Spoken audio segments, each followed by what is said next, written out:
It's like, you know, the techniques, the tools to get what you want now in relationship, they're all here. And so we're really passionate about teaching people how to have that in relationship as well.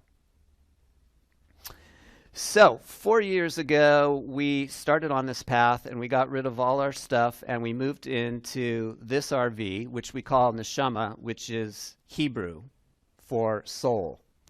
I'm actually an ordained rabbi, though I don't work as such.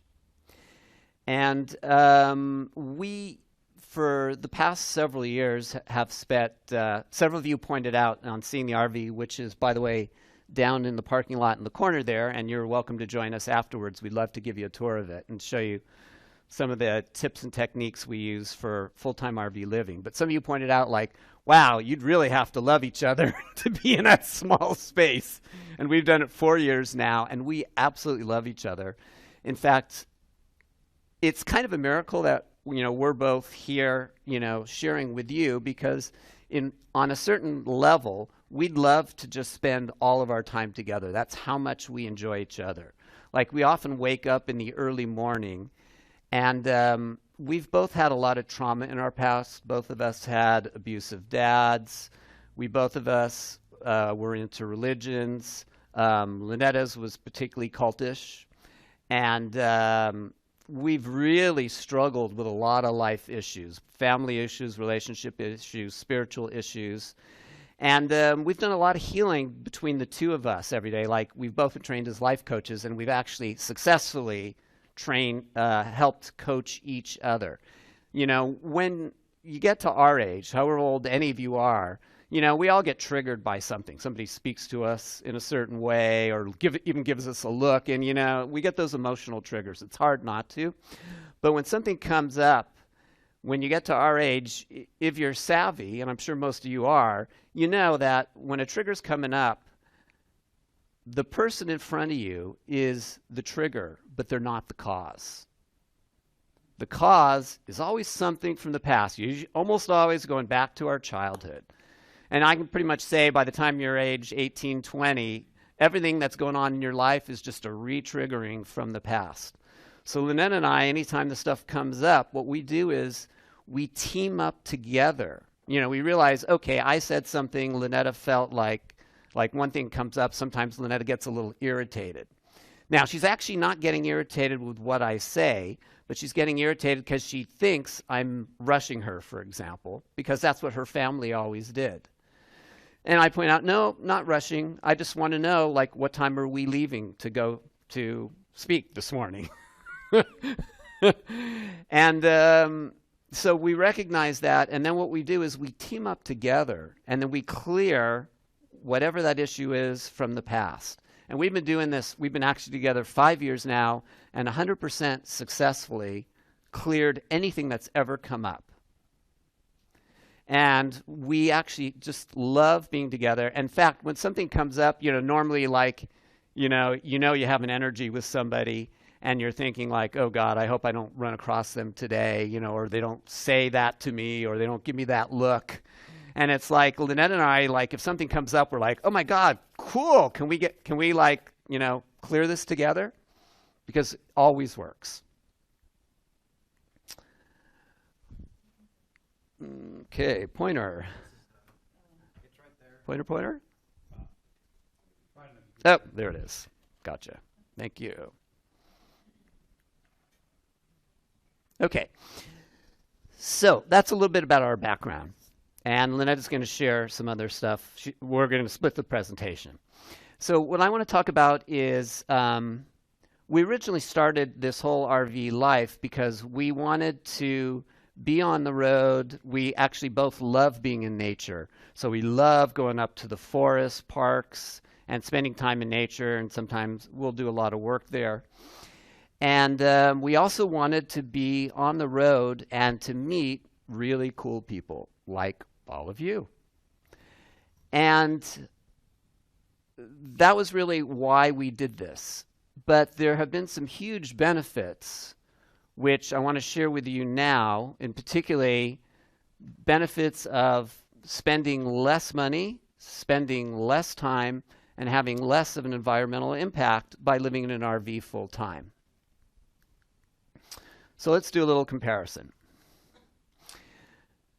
So if you're either renting a house or own a house and you're doing a mortgage payment, on average, you're probably spending somewhere between $1,000 to $2,000 a month. Now, in some areas, you go into the Bay Area, you go to LA, you could be spending $3,000, $3,500 or more on rent or a mortgage payment easily. Does that fit most of you here? Okay. Now, for the RV, we own our RV outright, and it was not very expensive, and there are lots of ways you can get one without spending a bundle of money. You can spend hundreds of thousands for RVs, and you can get an amazing RV for $5,000 to $10,000, which is what we did. So we have no rent or mortgage payment. Now, sometimes we'll go to a national forest, for example, where you do have to pay to camp. But there's lots of free places you can camp, and that's not just friends and family. And that's one of the things that we'd be glad to share with you. So we spend maybe $100 a month in the equivalent of rent or mortgage. Utilities, electric, gas, water, sewer, all that fun stuff. Typically, you're probably spending about $200 to $250 a month in this area for all your utilities. Now, for us, we have propane, which runs our fridge and our heating, and we spend about $15 a month for that. And then we have to dump our black water. That's from our toilet. And there are actually free places here in Washington, a lot of them. But typically we might spend about $15 a month for that. And occasionally we'll be in a place where we have to buy some water. We'll actually go into the supermarket. We have some drinking jugs. And maybe we'll spend $5. So typically we'll spend about $35 a month for utilities. Now, commuting costs. If you're working at a traditional job, you're not working at home, then you've got car costs. And from AAA, average car costs is about $700 a month, including car payment itself, insurance, gas, repairs. Now, for us, we've actually had our RV 4 years. This year we had 2 significant repairs. We had an oil leak and a belt that broke. So I'd say about $300 a month covers our insurance, gas, repairs. So in a typical house, again, renting or owning, and your living expenses and commuting costs to traditional work, you're probably going to be spending at least $2,000 to $3,000 a month. Now, our cost is probably about, let's say, $400 to $500 a month. So we're saving at least $2,000 a month by living full-time in an RV. Now, to take care of that extra $2,000 or so a month, you're going to be working a job to pay all those wonderful things you have to pay for. For the typical job in the United States, you're going to be working about 44 hours a week. Our equivalent to pay our expenses is about 15 hours a week. Then commuting time to work, average American spends 4.3 hours a week in commuting, about 26 minutes each way. But then if you live in a major city, like LA, you could spend an hour and a half easily one-way commuting. Some people can spend 4 hours or more a day commuting in LA. It's really terrible. So time-wise, you could be spending about 50 hours a week just to support your housing costs and living costs. And maybe we're spending about 15 hours a week doing the same. Now let's talk about environmental impact. A typical house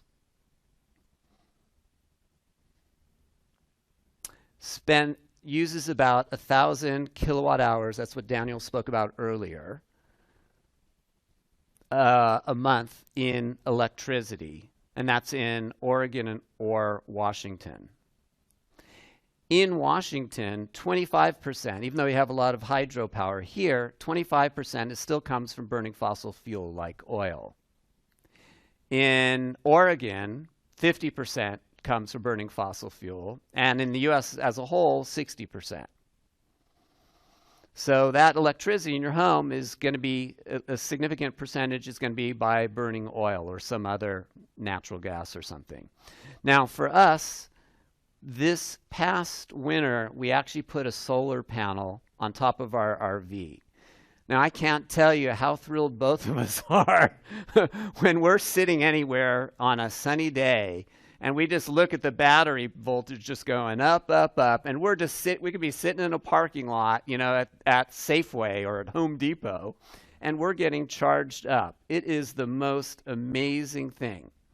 And because, again, as Daniel pointed out, we've really carefully chosen all the items we use. Like we have 2 laptops, 2 iPads, 2 iPhones, but we have like DC to DC chargers so you don't go through the inverters. There's all these things you need to learn about RVs and how not to waste power.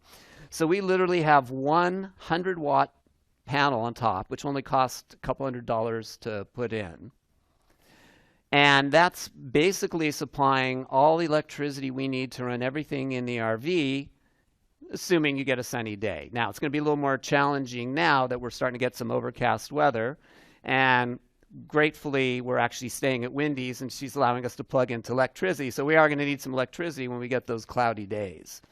But if you're in mostly sunny weather, you can be totally off-grid. And we love, in RV language, they call it boondocking, where you just go off in a forest somewhere. Like we went to Mount Hood, right? What was the lake? Trillium Lake. Oh my God. Have any of you been there? Trillium Lake? It is this gorgeous lake. It's one of these classic scenes. Oh, actually, that was the first picture. Wait, let me. Wait. Hold on. Wait. Let me go back. Back. Oh, sorry. No, it's not that one. Nope, sorry. Lynetta's got it. You're right. It's one of these picture-perfect places where you have a mountain in the background, this gorgeous lake. Yeah, Mount Hood. Yeah. And forest all around. And you have great phone service there, complete phone service, at least from Verizon. So all that work at home stuff that David was talking about, I support my clients on the road. And we're just sitting in the middle of the forest, charging off solar electricity for free. And we can literally go at least 2 weeks without needing any connection whatsoever. Oh, yeah. It was a free campsite. There's ways to find these free campsites. So we paid nothing and we could have stayed there 2-3 weeks, needing no utilities, not having to do anything. We're like totally self-contained. And it's a real joy. And of course, if disaster strikes, like one of these wonderful volcanoes decides to erupt, or, the fault line offshore goes off, whatever, it's like, okay, sorry folks, but we're out of here. It's a big advantage compared to, you got a tiny home that's, on a foundation in a community and something goes wrong in that area. You're a little bit stuck. So we really love the flexibility that we can just pick up and leave if we need to. And we kind of had the idea also that we would, in the summers, come up. We love the Northwest. We love you all in Washington and Oregon. The people are amazing. The environment's amazing. And winters suck. I don't need to tell you. So we kind of had the thought that in the winters we'd go south, like Southern California, Arizona, whatever. Though this winter, it turns out this whole organization that we're all creating, the St. Paul's University, may be going so well that we may change our minds on that. But it's really been a fabulous experience for us to be able to just have that complete flexibility to live anywhere we want and to be able to move our home. That's the one thing, a tiny home versus an RV. Now, some tiny homes are foundation built, which means you're there. And some, you have one on wheels? Crystal, right. Thank you. Yeah, you have one on wheels, you can move it. But the nice thing is, an RV is designed to move. It's got the engine there, and you just turn the ignition, and you're off. So going back to the environment then, so you save a huge amount on electricity, and you basically get charged for free, as long as you get some sun. And then water consumption. For a typical American household with 2 people, you're spending about 1,250 gallons per month of water. You know, a lot goes towards landscaping, flushing toilets, washer dryers, etc. For us, we spend about 40 gallons of water per month. That's it. So we have huge electricity savings, huge water savings. We have a little 3-gallon propane tank, which we fill maybe twice a month, and it's about $7 a fill. And that runs our refrigerator, our heating, and our stove. We have a 4-burner stove in the RV. So cost-wise and environmental-wise and time-wise, RV living we found to be just fabulous, and the adventure part is even better. Now, our intention, as I mentioned at the beginning, was for us to be out in the world and to meet people and to share everything we've learned about how to live an awesome life.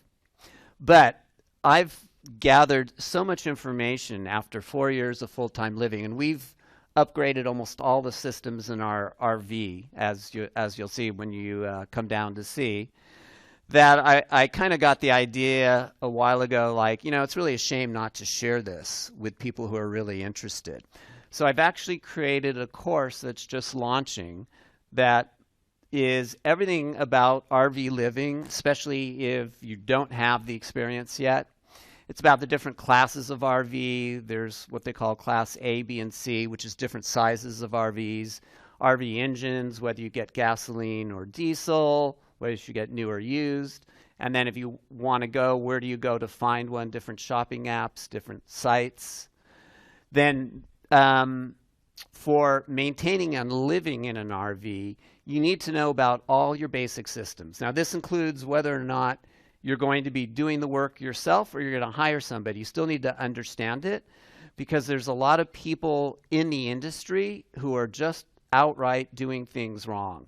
For example, there's a lot of people who will put solar on your RV and they're doing it wrong, absolutely wrong, in a way that you're spending way more money than you need and your stuff is way less efficient than it should be. It's amazing how many people, and these are companies who may have been doing this 10, 20 years, but they're making some real basic mistakes. Like one thing Daniel pointed out was if you have a little bit of shade covering an RV panel, like you could have a big panel like this, which is what we have on our RV, and you cover just one corner with a little bit of shade. For example, you put it on top of the roof of your RV near one of your vents and you crank up the vent and you're covering that shade. The panel output from one little corner being covered will drop by at least a third. You know, you think, oh, there's only one square out of 20 that's being covered. You know, you lose a few percent. No, the whole thing goes right down the tubes. Like placement of where you put these is essential. The kind of wiring you use, wiring is so important. Most people have no idea how important that is when you're doing DC versus AC. Daniel, of course, knows this. So you need to know about electrical systems, particularly if you're going to do solar. You actually have 2 electrical systems in RV. You have an AC, like your wall outlets, and then you've got the 12-volt, like all those battery things you plug in on your car.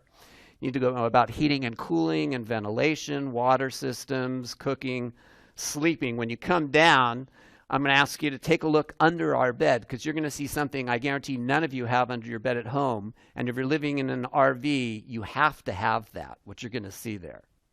Because if you don't, you're going to have mold growing under your bed. Ask us how we know. Storage, ways to maximize storage. When you come into the RV, go take a look in our oven. We don't use our oven as an oven. We use it for storage. Go take a look inside. Structural elements of RVs, and then how, again, this how to work from home, how to make money, as David was talking about while you're on the road, or you know, you could be parked in a community. You might find a great community, you want to live there. You know, how do you do the internet? How do you do your phone stuff? And then particularly, you know, me having a tech background, I have found a dozen apps at least I have on my iPhone. I'm glad to share that in this course as well for how to do navigation like Google Maps is great, and on certain levels it sucks for an RV. because, for example, there are height problems somewhere. You know, like certain things you can't go under. There's certain roads that might be too steep for you, either going up or going down. So there are apps specifically for RVs for navigation. And then places to park or camp overnight. I have about a dozen apps and websites that are phenomenal about, you know, if you want to do free stuff, you can find it. If you want to know, if you want to do paid and you want to know how good is this, you know, national park site or this state park or whatever, they'll have reviews of it. So all this is a 2-month class that's partly in the RV and then partly online to just give you all the ins and outs if you have any interest in pursuing this. So if you do, come speak to me afterwards and we'll get you signed up for that. So that's the basics of the RV living before I introduce Lynetta. Anybody have any questions or anything they want to add in here? Anything I didn't address about the basics? Okay, so that was minimal living. Now, Lynetta is going to tell you, yes, David! What can we do for you? Got a little excited about you saying that there's all of these places we don't know about that are free to stay at, which are alternatives to like the Walmart parking lot. Yeah. And by the way, yeah. Can you just share a little bit with us what that might look like? You mean, how do you find those sites? Yeah. Where are they? I mean, they're Dispersed camping is one of our biggest ones. Okay, so I'll give you a couple quickies. National forests. What national forests are nearby? Can you name one? Not as. What's it called? Gifford Pinchot. Right. Okay, that's a national forest. General rule in national forests is you can drive into any national forest. Now, sometimes they have a rule like you can't be within a certain distance of a road or an established campsite. It's the one thing. And every forest has their own rules slightly, but the basic rule is you can go into any national forest and pull off a road and camp. Could be at least 14 days. Some places may have limits, some places may not. Some places they don't check. Some places they don't check. Like we've gone to places where people are clearly just living there permanently. So you can go into national forests pretty much for free, unless you go to a national forest campsite, then you have to pay. And by the way, they're pretty cheap. They're often like $10 or $15 a night, which is a pretty good bargain on itself. And then Bureau of Land Management, they own a huge amount of land, particularly in the Southwest. And a lot of those are free also. You just pull off the road and free camping as well. Name a couple of the apps. The 2 top apps. So there's an app called Allstays, Allstays. That's like our #1 app that we use. And Allstays gives you, iPhone only? and it may be iPhone only. They used to have an Android version, but it may be iPhone only. Yeah, but it is a phenomenal app. And if you want, I'll show you afterwards. I can't pull it up on here. You'll find everything you need for RV living. That's like a starting place. Is that good enough? Cool. Anybody else? Okay, so now come on up, honey. Let's tell them about Maximum Love.